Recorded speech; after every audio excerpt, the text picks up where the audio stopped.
Hello, I'm here with Sarah, the senior producer on Mirror's Edge Catalyst, which is super exciting. So what have you got to show off that's new at Gamescom?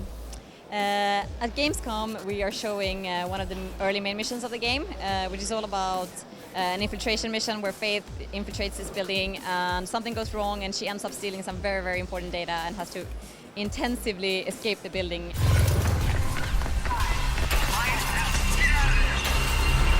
So this game is all about sort of Faith's origin story. So what can you tell us about that? We wanted to make sure that we had a really good character development of Faith so that people understand more of who she is and what she stands for. And in this game, she will actually go from being a young and carefree runner to becoming a heroine that actually acts as a catalyst for a change in the City of Glass. And we will also see some, glimpses of what happened to her in the past, what has shaped her into becoming the character that she is today. So you will actually get to know a little bit what happened to her and her family in the past. Something doesn't feel right.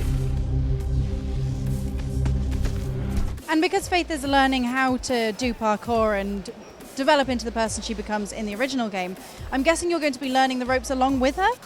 So it's kind of not really her origin story in the sense that she is how she becomes a runner. She already knows quite a lot, she's quite good, but she doesn't know everything. So we do, get introduced to a lot of the movements, but it's also more about her origin in becoming this heroic character that stands up for something and takes a stand. Do you have any new movements and features in this game? We have lots of new features and lots of new movement. I would say that the main focus has been to make sure that the movement is smoother, more fluid, it has more freedom in it, and it's more responsive. And with more freedom, it's like an example of that is that when in the first game you could only springboard from certain objects, and now you can springboard from any object of a certain height, and you can also use many different types of moves to get into another type of move that you couldn't before. And then we also have the combat, which is completely revamped, and now it's integrated into the fluidity of the movement. So you combine your environment, your momentum, and your moves with specific attacks to take down enemies. So the combat, as you said, is revamped, and there's no guns. Faith can't use guns this time around. What made you make that decision? Well, we think that there were a few things about the first game that we really, really liked, and then there were a few games that didn't work as well, and the gunplay was one of the things we didn't really think worked as well. So, there are many options. Is one, make it work well, but we felt like there is a space here where we can do something that's a lot more different. So we actually started to create a prototype.